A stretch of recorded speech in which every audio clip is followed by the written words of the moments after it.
മോശ മുതൽ പാട്ട് പാടിയവരെ കുറിച്ച് ചിന്തിക്കുമ്പോൾ ഇനി അടുത്ത പാട്ട് പാടാൻ പോകുന്നത് നമ്മളാണ്. റാപ്ചറിൽ എടുക്കപ്പെട്ട് സ്വർഗത്തിൽ നിൽക്കുമ്പോൾ നമ്മൾ ദൈവത്തെ പാടി മഹത്വപ്പെടുത്തും.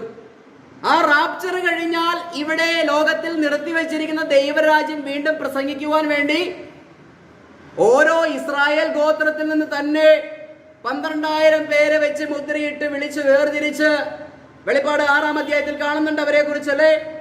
വീണ്ടും ജാതികളിൽ നിന്നും പ്രോഗ്രാം യഹൂദനിലേക്ക് മാറി എന്നുള്ളതിന് തെളിവ് നിരത്തിക്കൊണ്ട് 12,000 ഇസ്രായേൽ പൗരന്മാരെ തന്നെ വിളിച്ച് വേർതിരിച്ച് ഒരു ശുശ്രൂഷ, പ്രത്യേക കാലയളവിലേക്കുള്ള ശുശ്രൂഷ തികച്ച് അവര് എന്ത് ചെയ്യാണ്? ഒരു പ്രത്യേക സാഹചര്യത്തിൽ 144,000 പേരെയും കൂടി ദൈവം എന്ത് ചെയ്യുകയാണ്?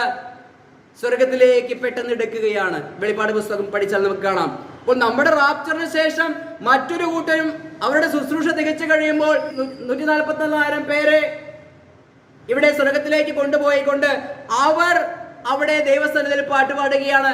അവിടെ പ്രത്യേകം പറയുകയാണ്, ഭൂമിയിൽ നിന്ന് വിലയ്ക്ക് വാങ്ങിയ ഈ 144,000 പേർക്കല്ലാതെ മറ്റാർക്കും ആ പാട്ട് പാടുവാൻ ഭാഗ്യം ലഭിച്ചില്ല. അപ്പോൾ ആ 144,000 പേരുടെ അടങ്ങുന്ന ഒരു കൂട്ടത്തിലല്ല നമ്മളുള്ളത് അല്ലേ.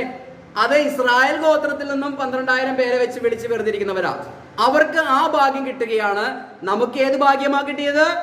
എണ്ണി തിട്ടപ്പെടുത്താൻ കഴിയാത്ത ഒരു മഹാപുരുഷാരമായി സ്വർഗത്തിൽ അവരെക്കാളും വർഷങ്ങൾക്ക് മുൻപ് സ്വർഗത്തിലെത്തുവാനുള്ള ഭാഗ്യമാണ് നമുക്ക് ലഭിച്ചിരിക്കുന്നത്. അപ്പോൾ നമ്മളും അവരും ദൈവത്തിന് പാട്ട് പാടുന്നവരുടെ കൂട്ടത്തിലായി എന്നോർത്ത് നമുക്ക് എത്ര പേർക്ക് ദൈവത്തെ സ്തുതിക്കാൻ കഴിയും? Praise the lord. ആ സന്തോഷമുള്ളവർ കർത്താവിനെ കരങ്ങൾ ഉയർത്തി മഹത്വപ്പെടുത്താമല്ലോ. Praise the lord. ഹല്ലേലൂയ.